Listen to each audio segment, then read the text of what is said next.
After 4 decades of working, sacrificing, and saving every spare penny, I thought retirement would feel like a reward, a soft landing after the storm. But instead, it felt like falling off a cliff, with no one to catch me. I was 63.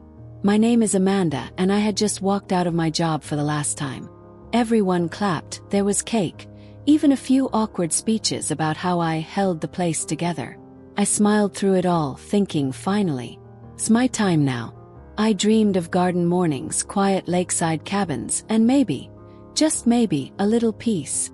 But that dream ended the second I checked my bank balance and saw the number that would shatter my whole world. It was a sunny Friday afternoon.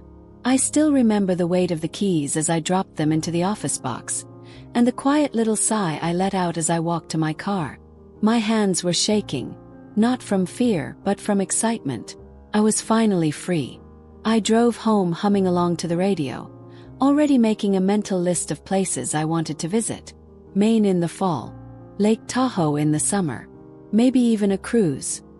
I'd always wanted to try one. The moment I got inside, I made a cup of tea, sat by the kitchen window, and pulled out my debit card. It was a ritual I had saved for this exact moment. I wanted to see the fruits of my labor, the nest egg I had spent a lifetime building with care. I logged in, waited a few seconds, and froze. My balance was just $155,000. I stared, blinked, refreshed the screen. That couldn't be right. We had always lived modestly.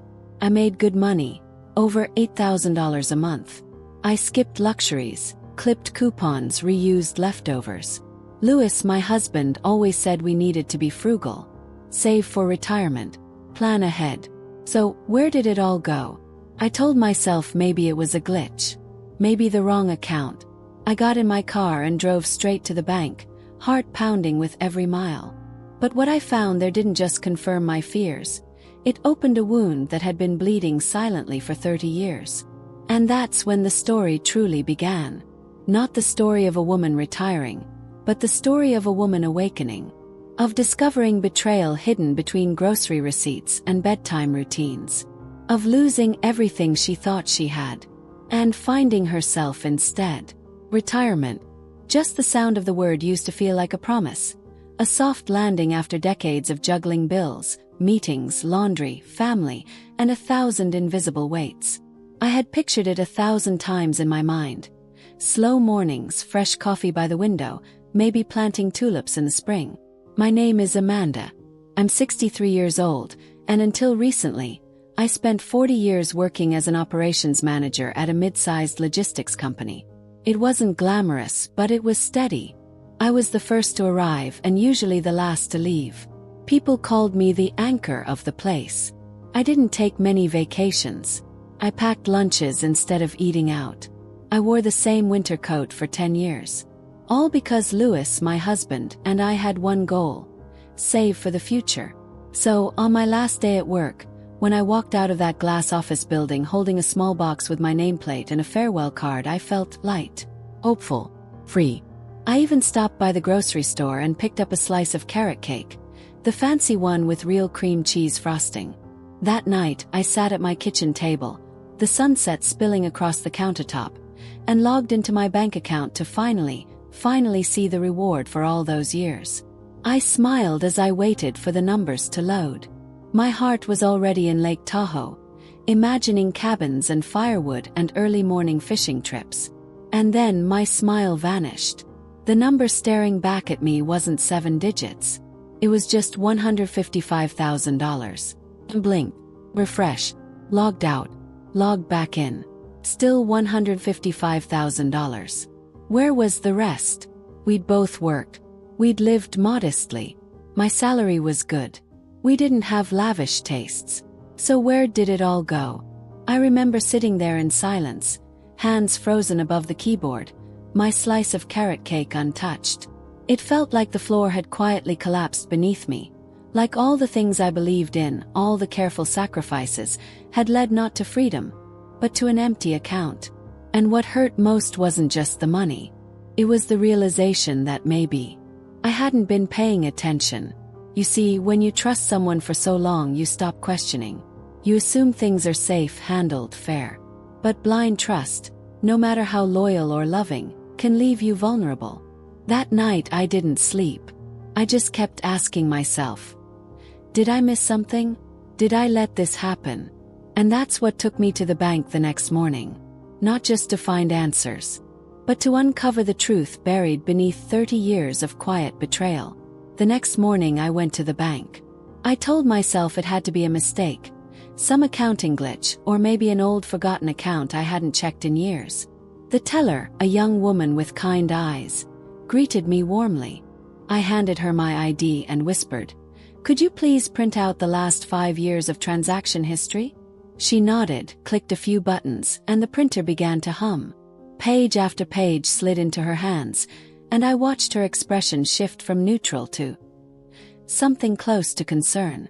She handed me the stack, and I walked to one of those quiet little desks by the window.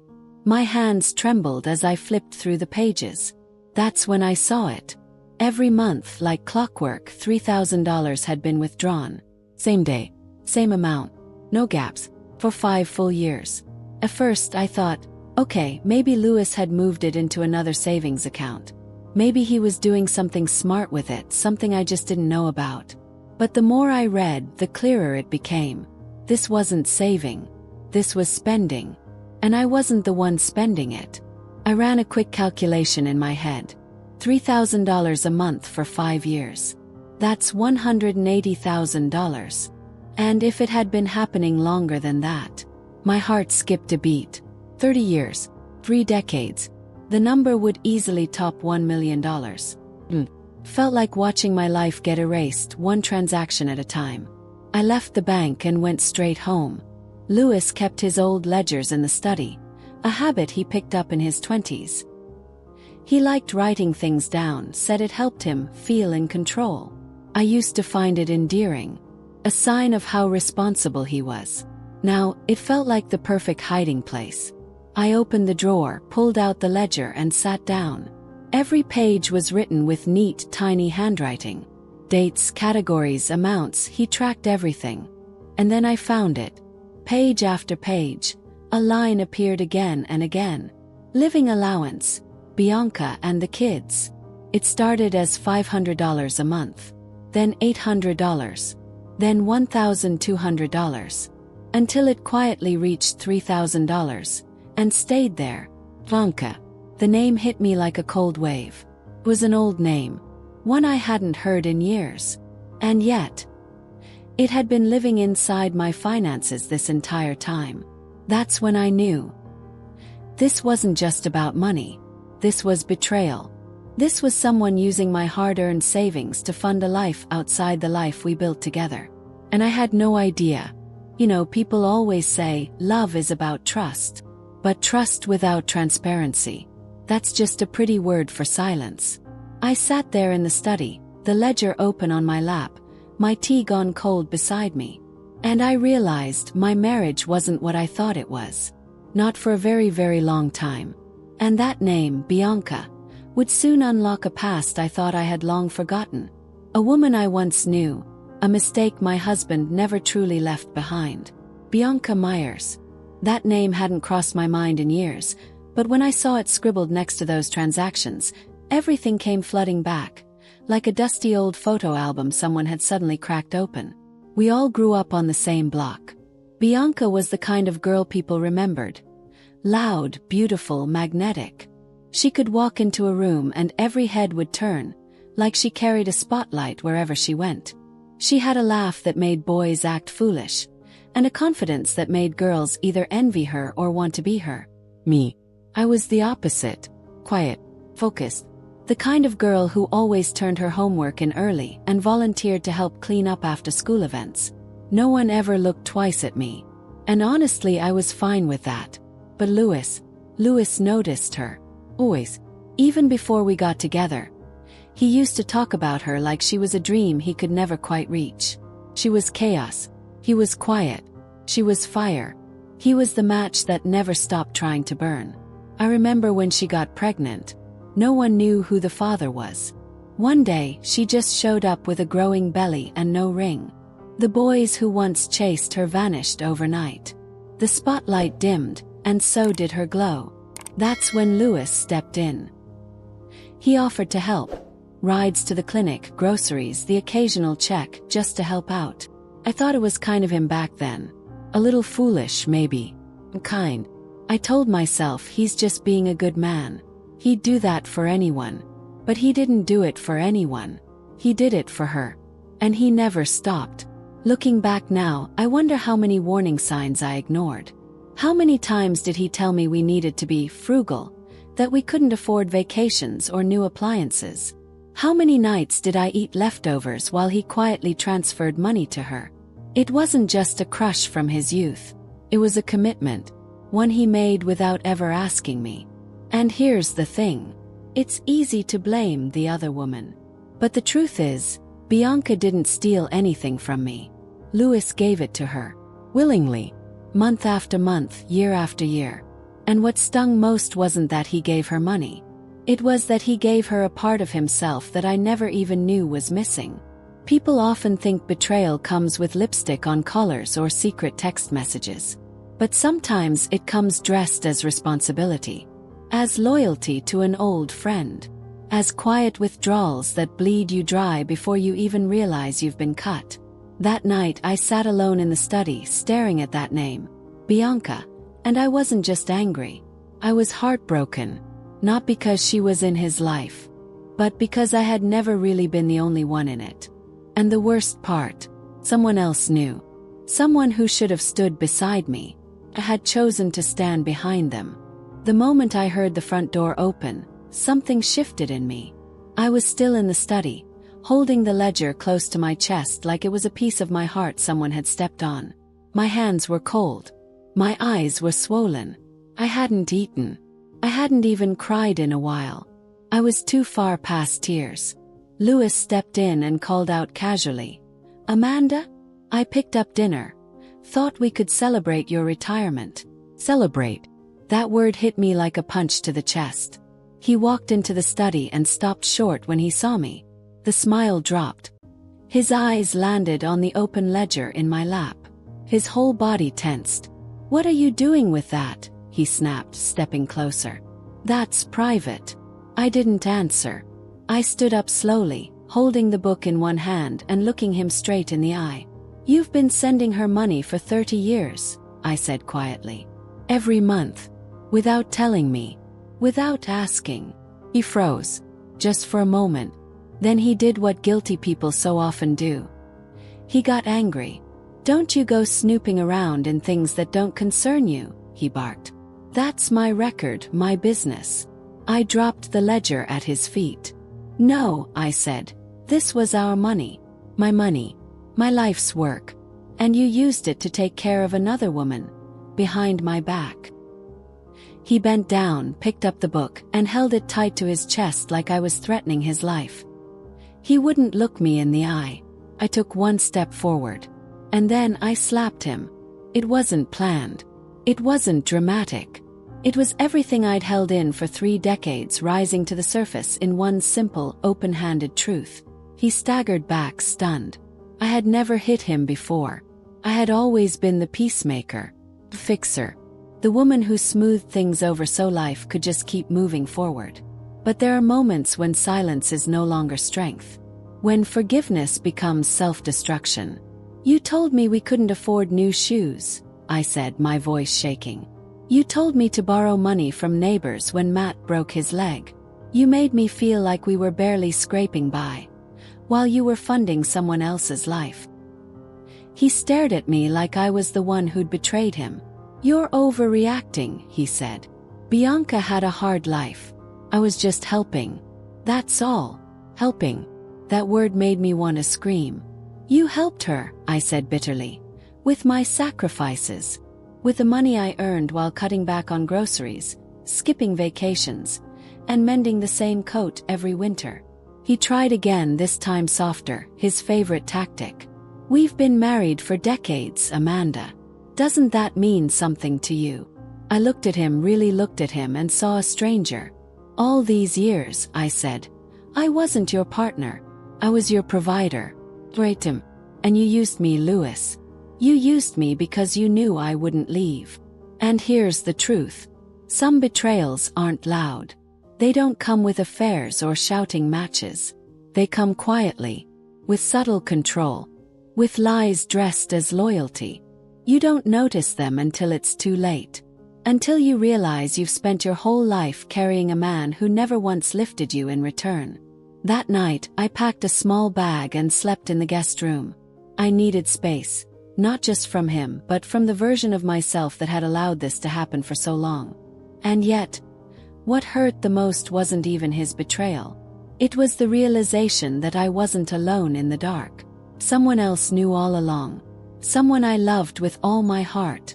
I always thought that no matter what happened in life, at least I had Matt. My only son.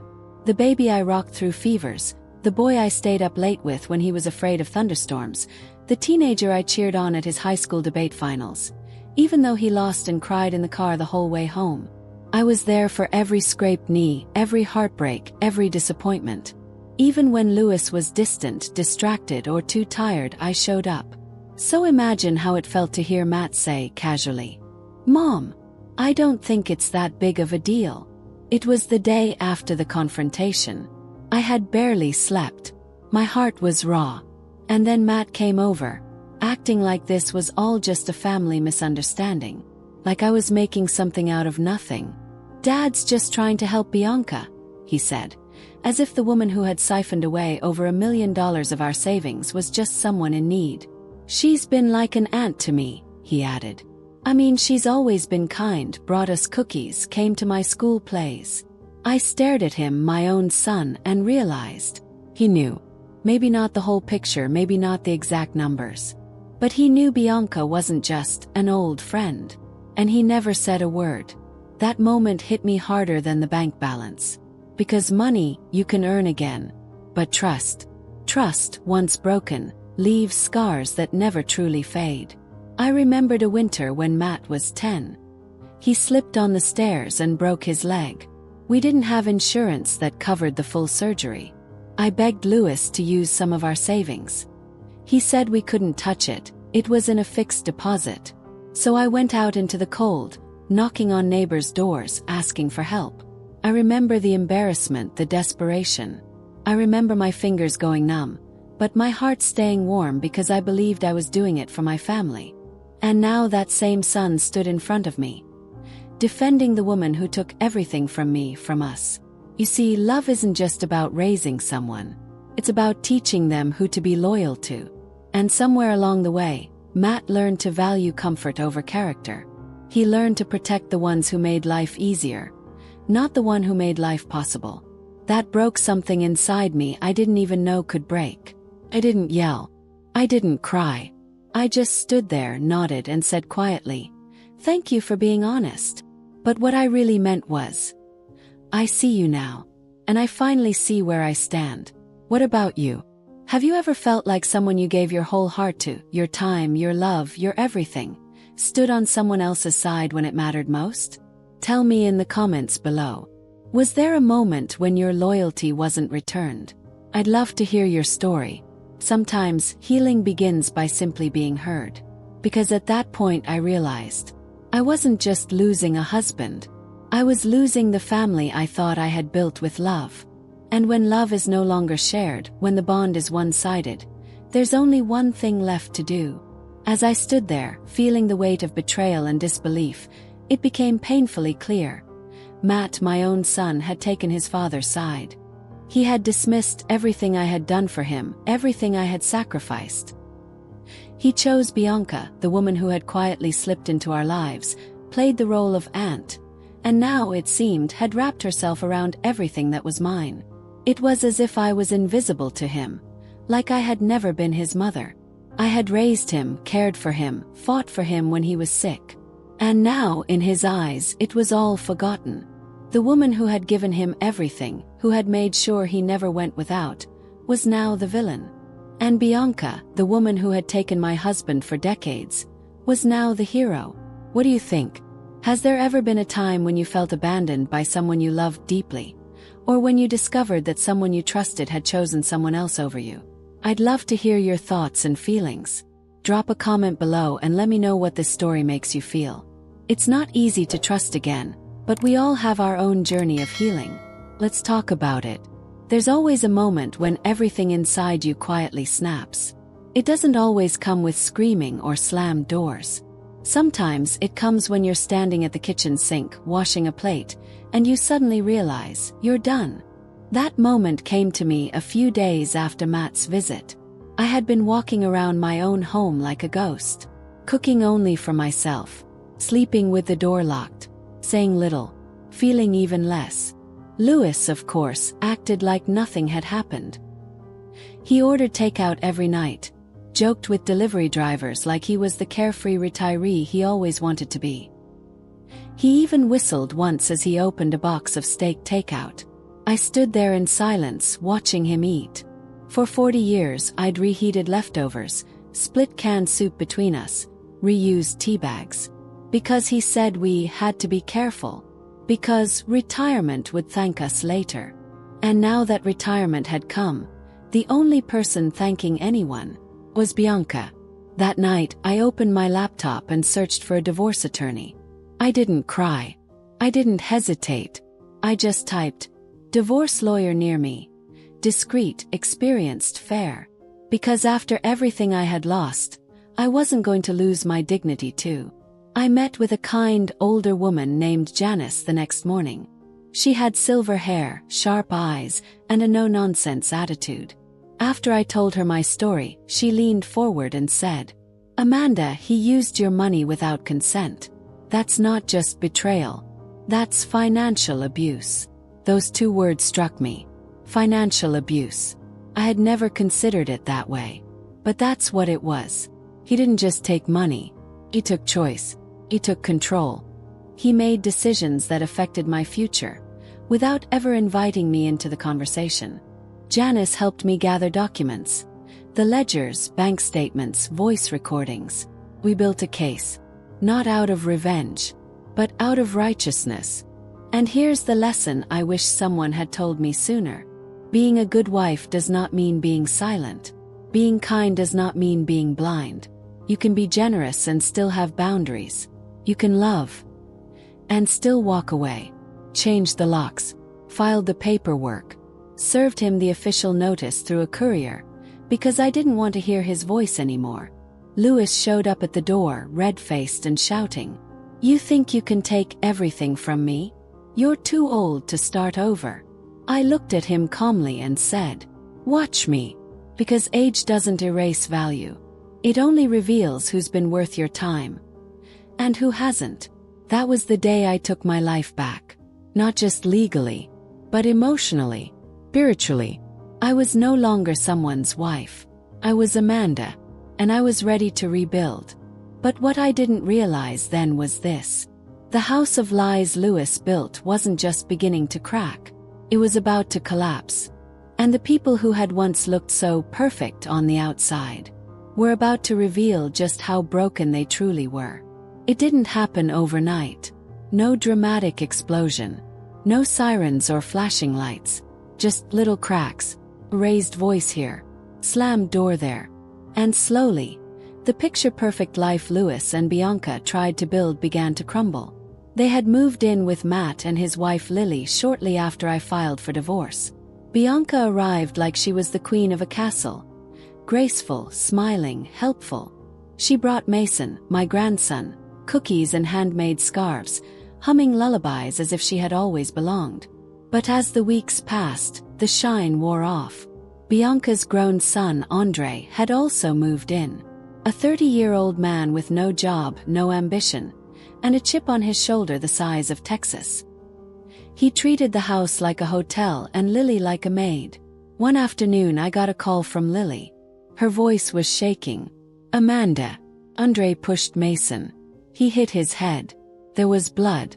We had to get stitches. Froze. "Mason. My sweet, gentle Mason." Lily was sobbing on the phone. "I can't do this anymore. Bianca criticizes everything I cook. Andre eats our groceries like it's a buffet. And Matt, he just keeps saying, 'They're family, Lily. Let's give them time.'" But what about us? What about me? I didn't say much. I just told her to bring Mason over, that he could stay with me for a while. And when she did, something broke inside her too. She collapsed into my arms the moment I opened the door. All the pressure, all the exhaustion, all the pretending, it finally cracked through the surface. As we sat down to dinner that evening, just the three of us, I realized something simple but powerful. Peace isn't about silence. It's about being surrounded by people who don't drain your soul. Meanwhile, back at Matt's house, chaos took over. Bianca and Andre argued constantly. Andre demanded more space, more money, more respect. Bianca lashed out at Matt for not standing up for her. And Matt? He looked more like a man unraveling than a husband or a father. Even the neighbors began to notice the tension.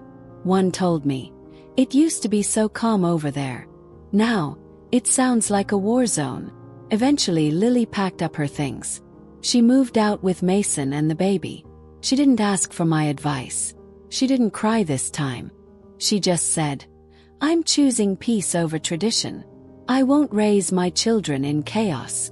I hugged her tightly and whispered, "Good. You deserve more." And Louis?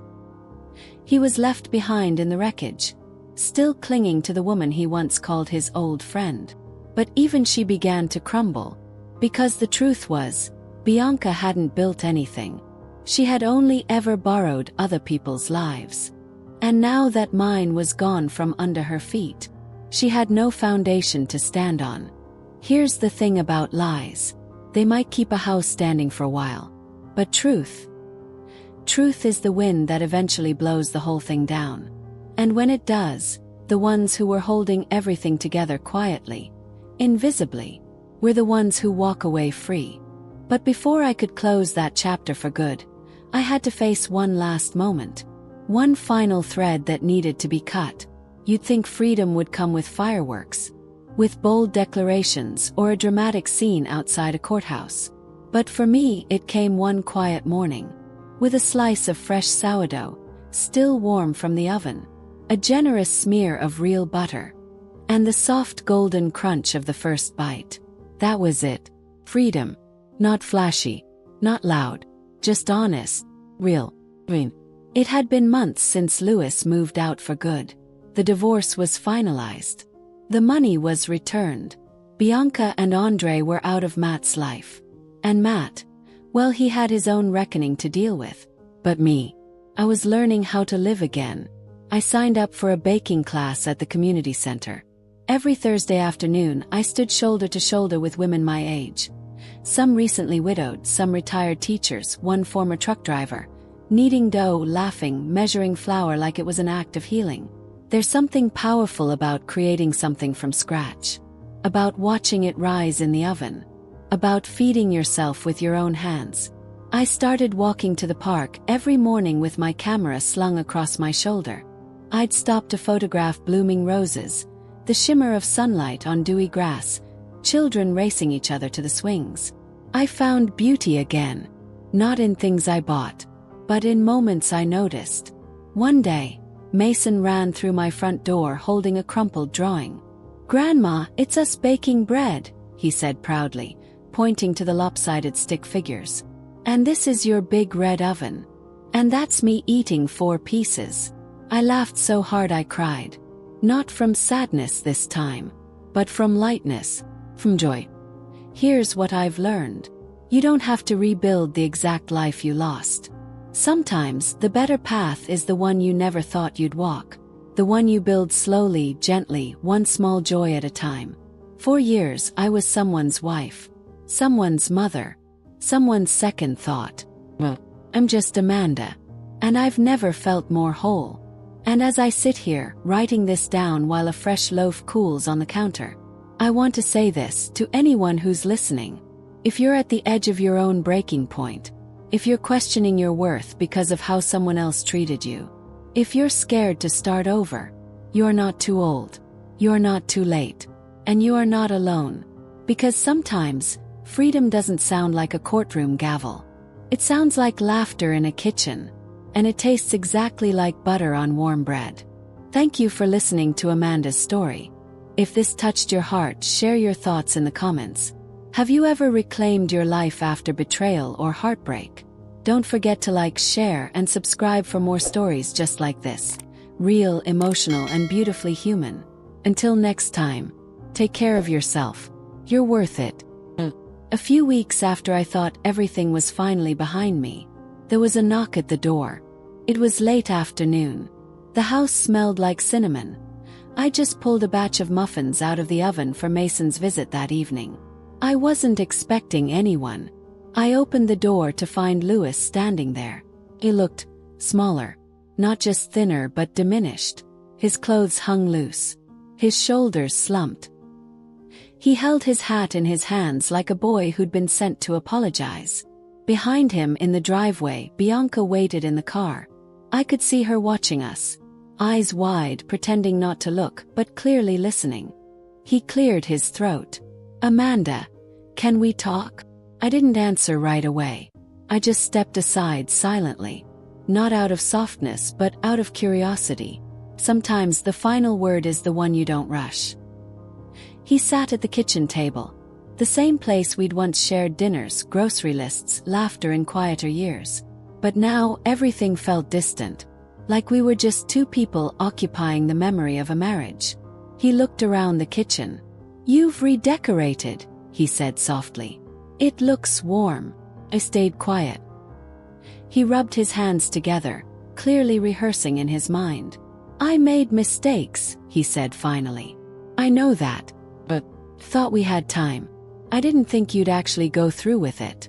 I thought maybe one day you'd understand why I helped her." I looked him straight in the eye.